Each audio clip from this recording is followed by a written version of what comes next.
Well, Israel's Security Cabinet has approved a series of sweeping measures expanding its powers across the occupied West Bank. They include easing the sale of Palestinian land to Israeli settlers, facilitating illegal land grabs. They also include expanding the powers of Israeli authorities in areas under Palestinian control. Palestinian President Mahmoud Abbas has called the Israeli decision as dangerous, illegal and equal to de facto annexation. He has urged US President Donald Trump and the UN Security Council to intervene.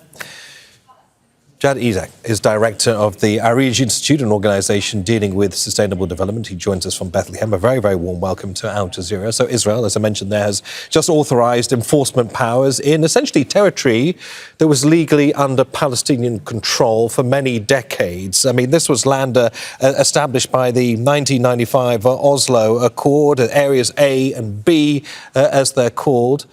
I mean, given everything that we've just said, does that mean the Oslo Accords framework is now officially dead as of tonight? Yes, I think the Israeli decision, the cabinet decision today obliterated any role for the Palestinian Authority or the PLO in the West Bank.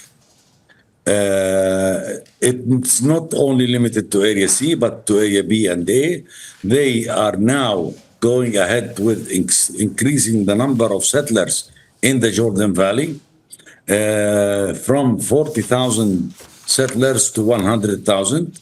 They issued now military orders establishing what they call a velvet fence, separating the Palestinian communities in the Jordan Valley from their land in order to become room for settlements.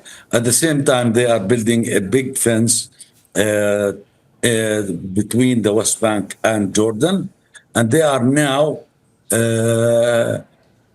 declaring themselves as sovereign to all the occupied East Jerusalem by doing land registration, which means that most of the land of the Palestinians and the Bethlehemites in East Jerusalem will become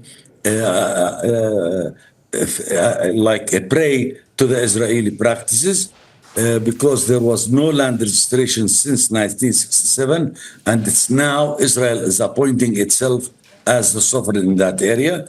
Not only that, but even the premises of UNRWA in East Jerusalem were totally destroyed, and the Abraham Mosque in Hebron, now its custody has been taken from the municipality of Hebron and handed to the settlers. So let's get this clear. I'm keen to draw a line under this because we're looking at, on the surface, an easing of regulations for settlers to buy land, also the restarting of this land acquisition committee. I mean, from the outside, these seem like dry, bureaucratic changes. But what you are saying appears to amount to the deliberate start of a total demographic takeover of the occupied West Bank. Absolutely. It's very clear. There are now 140 pastoral outposts. There were Palestinian livestock and Palestinian farmers in these areas.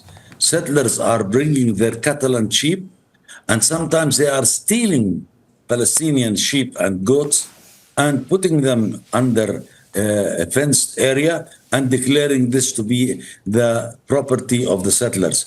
It's totally, I think what they are doing now is they are delivering a very humiliating blow to the international community, to the UN, even to the Trump plan. The Trump plan spoke about no annexation of the West Bank, but what they are doing is they are de facto annexing the West Bank. As you say, de facto annexation of the West Bank. Why then is the international community still viewing this as a temporary occupation when it looks like the writing is on the wall right now? That's the question should not be directed to me. It should be directed to the international community, to the ICC, to the ICG, where the issue of settlements, which we brought to the attention of the ICC, because this is a war crime, still they have not made a decision regarding this issue. I think the challenge is now for the international community, which called for a conference for the two-state solution and the implementation under the auspices of France and Saudi Arabia. I think it's about time for the international community to stand against this racist Israeli government. Jad Isaac, many thanks for joining us on Al Jazeera with such a stark analysis of what's going on. Thank you.